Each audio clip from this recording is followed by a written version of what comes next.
Hi, I'm Steve Goodman, and on Practical 365 today, we're going to look at the new PowerPoint Cameo feature. And I'm not going to keep you waiting because we're actually using it right now. So I'm going to exit out my presentation and bring you back to me on screen. Hello. So we can use it for all sorts of things, and that's me as full screen video. And it is absolutely possible to do all sorts of terrible things using this feature. You could make yourself look very, very silly in your presentations if you do it wrong.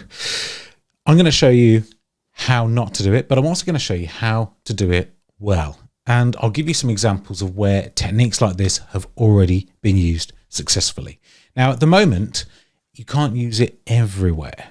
So I'm going to show you how to present it into Teams, but you've got to do it a particular way because the new PowerPoint Live feature doesn't yet support it. It's that button in the top right hand that you can see right there, presenting Teams. That part doesn't work right now, but it will soon. To use this, we need to go to the account settings if you've got this enabled and enroll on the beta channel. I'll put a link on to our website for where you can enable that yourself. Otherwise, ask IT to enable it for you. But it will go into the normal channels fairly shortly. Here I am, back inside the presentation. Now, if you know PowerPoint pretty well, then this will look very much like a video object to you. So if I delete myself out of this now and go and add myself back into it again, then on the right hand side, I've got this new feature called Cameo. It's a bit like inserting something like a video into the presentation. So if I press Cameo, I'll seamlessly add a camera feed, and you'll see by default it's putting it into the bottom, the right hand corner just there. And we can move this around, drag it around and view it live. Now, of course, if your PC isn't powerful enough to do that, then you can switch the preview off and on if you don't want to look at yourself as you arrange things. But there's some pretty cool tools that come standard with this. So when we record these videos, we use OBS because it's pretty good. It allows us to do similar sorts of things with videos, but it's mainly aimed at live streaming. It's mainly aimed at people who are doing it themselves. Now with this, I can do all sorts of like weird standard stuff. So I can rotate my video really easily. I don't need to be any sort of video expert or editor. I can drag stuff around. I can crop the video as well. So if I want to make sure it's just me in the middle, it even shows me like this as I'm cropping. This is good, isn't it? So I can crop myself like that. So it's just the right part of me that's on screen. Maybe I'll just have a little square because I can see how I'm laid out. Brilliant. Let's move that around. Move me inside my little square. Brilliant. There we go. So I can even do more stuff with this. So if I want to, I can change the shape. Maybe I'll be a rectangle. Maybe I'll be a smiley face. And I can add a lot of the standard shape effects that you can use. So for example, a common one is this one. You might want to put a shadow underneath it. So a drop shadow. And that doesn't look bad at all, really, does it? So you can do some normal standard things if you want to insert yourself into the presentation. But that is probably as far as you should really go with customizations, because that looks kind of okay when you're talking inside a video. Perhaps some of the other shapes I used, not so great. Star, maybe. There's a few of these built-in ones here. But as you can see, we've got a lot of options that we can use. Now, I'm going to delete this one here, and I'm going to walk you quickly through my demo presentation. So let's imagine I'm going to do a presentation to my new customer. I am a widget supply company, Practical Widgets Inc. And I've got my presentation already created. So I've got my agenda, I've got my introductions with my pictures and all sorts of bits like this. Analysis, I've got the team on display here. You can see where that's going to go with the picture, I'm sure already. So I've got my basic presentation of the stuff I'm going to do. Now, the easiest thing you can do if you want to drop yourself into the presentation is use this. However, if you're using something like Teams, then remember you've already got features you could be using. So if I went into Teams right now, what I could choose to do is bring myself into the presentation anyway. So I could have myself overlaid in the corner over here. I could have it over my shoulder. There's already things that I can do if it's just going to be basic like this. But it may be, because you can't use the camera in Teams and in here at once when we present this into Teams, that you do want yourself somewhere while you're introducing the presentation. You want to be on screen while you're saying, hey, everybody, welcome to the presentation. Get ready, get sat down. We'll be starting in a moment. And the basic in the bottom left-hand corner or bottom right-hand corner will be more than enough for you. But of course, once we go into the presentation itself, we can do several different things. So if I have a look on this page here, then I'm going to have to change things around a little bit. Now, there's two ways of doing this. First of all, I could go into my slide masters. Now, in the slide masters, what I could do is say, right, I'm going to change everything so that there's going to be space for me.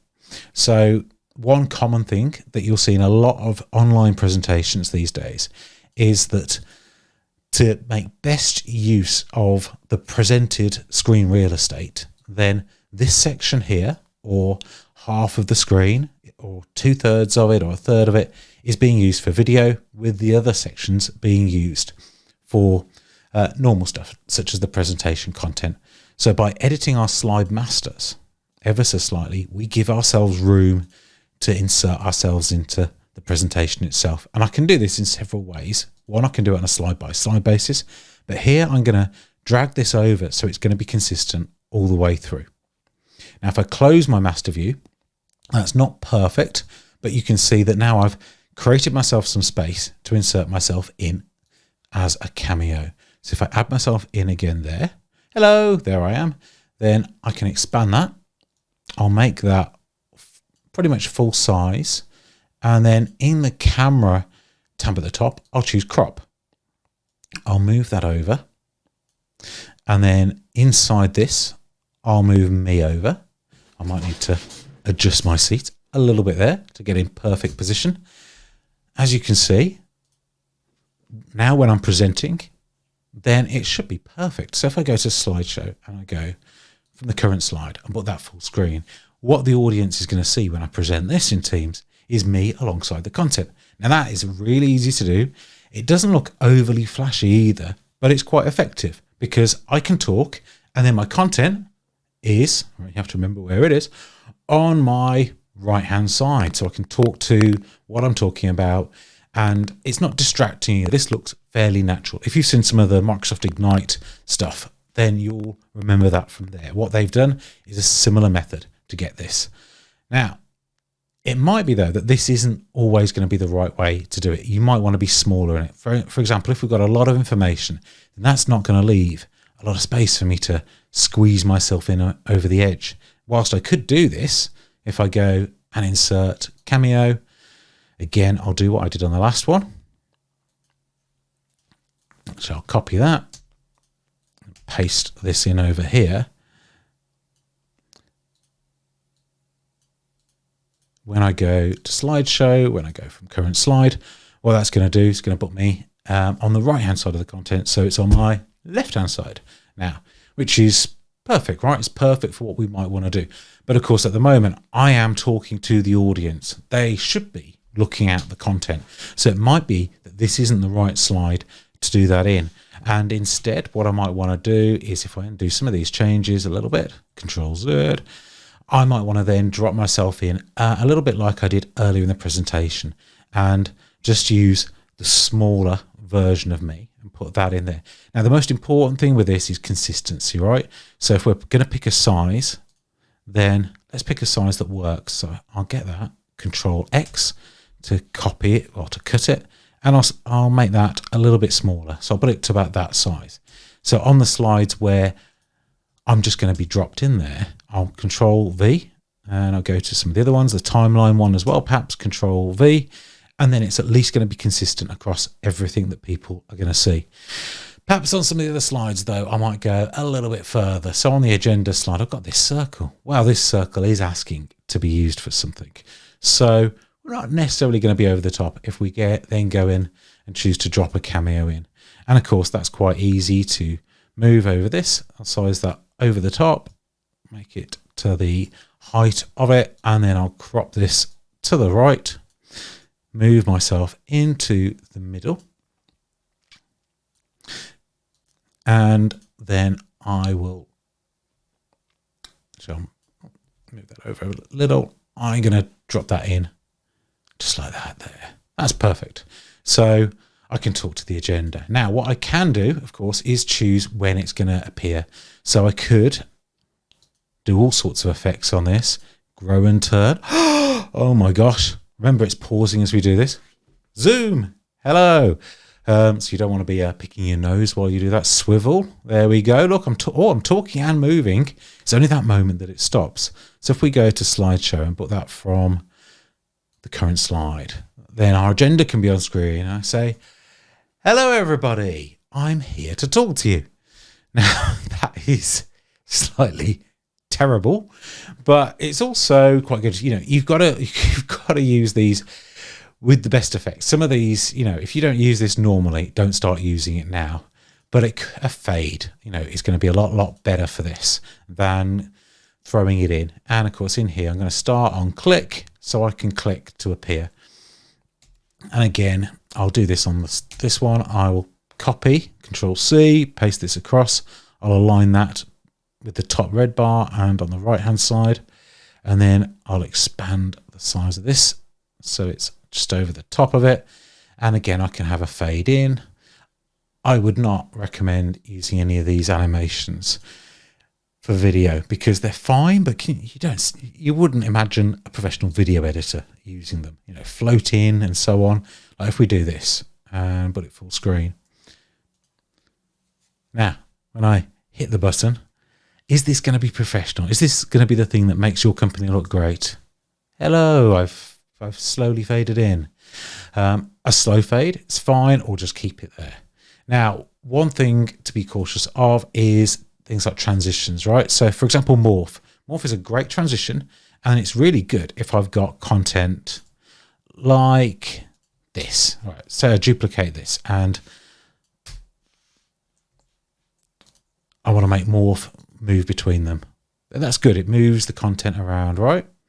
So morph, there we go again. It's really good for things like that. It is less good when it comes to this kind of stuff. So morph with this content, it's not going to work in quite the same way. So if I drop the animation from both and go slideshow from the current slide and then press the button and I'm talking, I'm waving, here we go. Oh, it actually did work better than I thought, to be honest. Last time I tried that, it didn't work. So don't combine it with animations and you're going to be fine. That's okay, but it's about as far as you should absolutely go. And that's using copy and paste of one from the other. So that wouldn't necessarily have worked if I'd popped in this to the next slide here. So for example, if I go transitions, morph, this is what I tried. I'll show you this again, slideshow. Oh, there we go. That moved me across. This one, actually, that worked. When we did this on the Practical 365 podcast, it didn't work. So an update has definitely changed that. That's actually not bad. Whoa. But again, it's fun. Like the first time I used Visio, I made the world's worst diagram. Is it going to make you look good in a company meeting? It's debatable, right? So use stuff like this with restraint. So your best course of action most of the time when it comes to presenting into a meeting is to just put none to all the transitions, because fundamentally, you know, it's going to look a lot better if I do a presentation from here and I've got that on screen at the moment. Introduction, widgets were made in 1956 by our founder, Jeremiah Goodman. The widgets you need, well, we've got them, then that's not too bad. It doesn't detract from what I'm saying, which is the main thing, right? Now, of course, there is going to be some temptation to use it in places like this. And why not, right? You know, the amount of presentations I see where it's got a picture of the salesperson or somebody like that. Hey, look at me over here. Well, you could use it at this point. You know, if you're going to have you in the presentation as a picture, then do you want your stock photo of you that doesn't look like you anymore, or looks like you when you still had hair? Well, no, you could just use this one here. So this is cropped, and once that's enabled, then there I am. There's the rest of the team there on the call, but I haven't brought them in. You can only have you in at the moment. You can't bring everybody in the meeting in this version of it. And again, where you've got already designed slides, then we've got those options like we saw earlier, where we can take that piece here and copy, paste that in, that, and drop that there, and put it over the original content if we want. We can go with some design ideas. Oh, hello, there we go. Or we can drop it in afresh. Let's get this square one here. Make that around about the same size as some of these. So go in camera, crop. I'll make that exactly the same size as one of these squares. Move me into the middle. Hey, there we go. Oh, not quite the same size. Let's pull it down a little. Move me just to there. You've got to have some playing around with this for sure, because I've moved myself off screen on that. Let's have a look. There we go. Perfect. There we go. Now, the design ideas does allow us to put ourselves into it, move it around. It is a really neat feature, isn't it? Look at that. I'm fading out. Bye. So you've got some stuff that you can do. You can use some of the built-in bits in any sort of way for your summary cards and stuff like that. It's pretty good if you're going to arrange your content. It's not bad at all. But it's very tempting to go overboard. For example, if it was my last slide or something like that, then I think I would leave myself off this. I wouldn't put Cameo on. That would be my opportunity to come on to camera in the Teams meeting itself. And talking of that, let's see, how do we get it into your meeting itself? So I've got two screens here, and that's going to make things easier for me. If you're going to present your screen, then really you want two screens and you want presenter view. Now, this monitor one is the one that you're seeing at the moment. I'm going to present to the other screen over there so you can see what I see whilst I do this, because you've seen this full screen before. So once I start presenting from the beginning, then you'll see what will be on the next slide.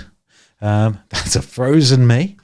And if I go into Microsoft Teams and I join my meeting, then what this is going to allow me to do is, one, I don't put the camera on because we're already using that camera. We're already using that in here. We don't want to break it. See, it's just here. Look, if you can see it here, it's still working. All right. So then we'll need to share the screen. So I've got this screen on the left-hand side and the screen you see here. So I'm going to share that screen.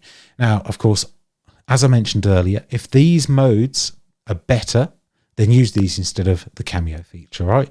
It's simpler to use. But we can see what's on screen here and what's going to be next. So there's our current display here. We can switch off the camera as well if you want to, using that too. It's all very, very, very finished for a preview feature. Isn't it great? So as I go through my presentation now, what people are seeing is that as on screen there. So my audio and video should be in sync. So at the moment, I'm recording this video using OBS, using the microphone here, and the video that you're seeing on screen is captured at the same time. So there's not really any lag between the two of those, or what you'll see will be the same in a Teams meeting, right? So I'll be going through my presentation and everybody's seeing me here. I'm front and center. So there's no me alongside everybody else. When I'm doing this Cameo feature, I am in the presentation itself. This is really good because with the user groups and stuff like that I run, then we've been making these remote and using exactly this kind of feature, but feeding it into OBS and then overlaying the video and then sending it out to YouTube. Doing this inside PowerPoint is just amazing, right? I could do some of the practical 365 videos themselves using this. It's really, really good, especially as we can drop shadows on and all that kind of stuff. We can arrange the content in a really, really clever way. But as we're going through the presentation, you see it's fairly natural. As you can see, I think I wisely turned off a lot of those animations. You're presenting video over screen capture, so the less fades and moves, the better, right? We're going to improve the quality of what people see by using it this way. but we can go through our presentation. It's completely seamless. We know what's going to come next and where we'll be. And then we can finish off at the end and we can say, right, okay, let's go onto camera. I'll switch on my camera feed and then people can see me because I've switched off that camera with that little button there. And then I've switched on my normal camera. So it's using me inside Teams. And then perhaps we stop the presentation. I end the slideshow and then we have a conversation with the customer that we've just presented to. So it's a very, very, very clever feature. And I'm absolutely flabbergasted, really, that it's as good as was expected, if not better, especially the amount of animations and stuff like that you can add in. It's really clever stuff. But of course, make sure, like anything, that you use these features wisely.